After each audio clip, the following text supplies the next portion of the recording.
When it comes to decorating sugar cookies or macarons, royal icing is my favorite thing to use. It's extremely versatile. You can easily change the consistency just by adding water, and it's easy to color as well. Add a quarter cup of meringue powder to your mixer bowl. If you want your icing to be very stiff, add a half a cup of water. For this batch of icing, I only need flood consistency, so I'm adding an extra quarter cup of water. Whisk those together until it's nice and frothy. If you're going to be using a variety of icing consistencies, you want to start with the stiffest icing that you're going to need. Then you can thin it down to the other consistencies after you make the icing.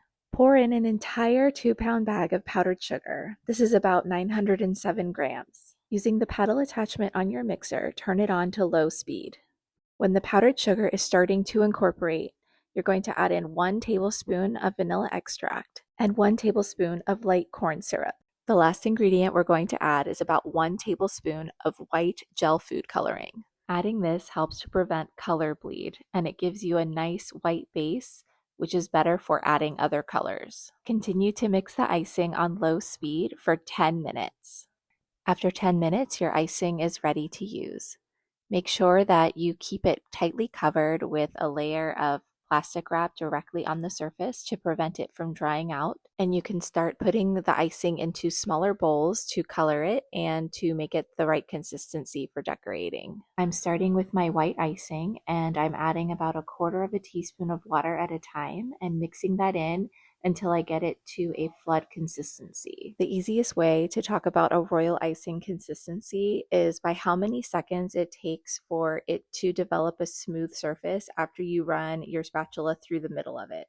Some people use a very runny flood that comes together after 5 to 7 seconds.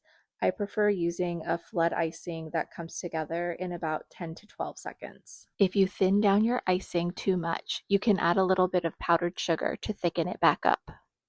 I recommend adding color to your icing before thinning it down to the consistency that you want. If you thin it down with water first and then add the gel food coloring, it might become too thin. I made white, yellow, green, and red icing for this design, and as soon as I finished mixing up each color, I transferred it into the piping bags. To really go into detail about royal icing consistencies and decorating techniques, that would take several more videos. But hopefully this is enough to get you started if you want to make royal icing to decorate cookies or macarons.